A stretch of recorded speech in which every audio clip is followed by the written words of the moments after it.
Hello folks, this is Paul, your friendly Power to Be program facilitator, and I'm in my backyard. And does anyone recognize this plant? This plant is salal. That's right, I got it at my home. It's great. This plant has some fantastic First Nations importance. In the summertime, it produces dark blue, almost purple berries, clusters of them. Highly nutritious, good to eat. Also, they used to use the leaves of this plant to create a poultice if you had a wound. It could actually stop bleeding. So those are a couple of things about this plant. I hope you get out and get to see it one day. But until then, stay home, stay safe, and keep your distance. Bye-bye. Hello all, Tameus here, friendly program facilitator checking in from North Vancouver, searching for the yard squirrel. Specifically, we're looking for the black squirrel. Now, the black squirrel is a subspecies of the eastern gray squirrel. As the name suggests, this squirrel is not native to Western Canada. In fact, as the story goes, in 1909, 8 black squirrels were introduced to Stanley Park, and now they continue to thrive in Vancouver and Victoria as well. Now, 2 things to keep in mind as we search for the black squirrel. 1, it has 4 teeth that never stop growing.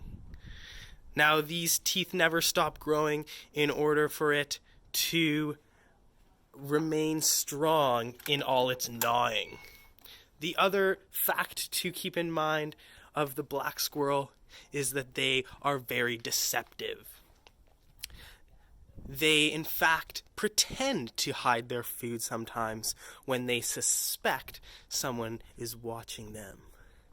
So, let's keep an eye out for the black squirrel.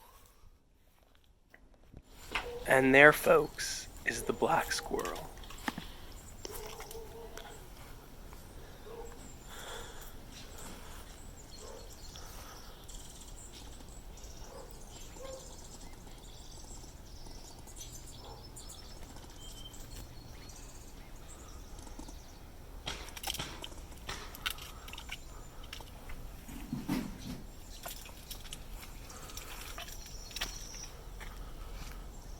Again, folks, that was the black squirrel.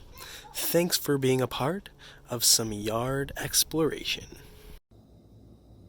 Hey everyone, I'm Pablo, and I'm a Power to Be program facilitator in Victoria.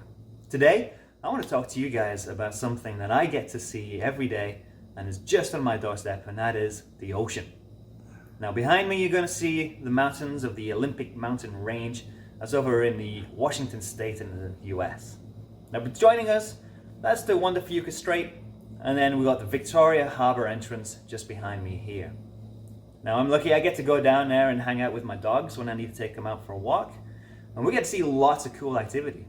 There are people paddleboarding, there's kayaks, there is also ferries, harbour planes, and helicopters. That's a human activity, but the animal activity is a lot more fun. There are times where you can sometimes see orcas swimming right up into the ocean. There are whales going by and dolphins. We get crabs and starfish and lots of cool little ocean life down there too. Sea lions. But one of my favorite creatures to see down there is the otter. There are 2 different types of otter on the island. There is the river otter, and then there's sea otters. Sea otters themselves, they like to spend most of their lives in the water itself. Now, when the water is pretty cold, that means that they need to keep insulated. That's where all that fur comes in handy. They have the thickest fur out of any animal. They have 1 million hairs per square inch, and that's a lot of hair to keep clean. So when they're not eating and when they're not sleeping, they have to be grooming and cleaning that hair. Now, river otters, they like to spend most of their life on land. They'll spend only 1/3 of their lives in the water, and they will only do that when they're moving around and when they're looking for food. So sometimes when they have to dive deep for their food, they'll go as deep as 60 feet. That's almost 20 meters. That means they have to hold their breath for a long time, and that can sometimes be up to 8 minutes. Have you been able to hold your breath for 8 minutes? Now, when they're on land, they're eating a lot, they're sleeping a lot, and they're playing a lot. But they're also cleaning a lot too. We're always cleaning our hands right now. Those guys, they're cleaning their bodies after every meal. Now there's different names for these groups of animals. When sea otters are together and when river otters are together on the water, they're known as a raft. They're staying close together. But when river otters, they're just on land, they have a few different names. There's a bevy, there's a family, there's a lodge, but my favorite one, because they're so playful, is a romp. That's some facts for you guys today about the ocean and my favorite animal, the otter. Now stay home, stay safe, stay connected.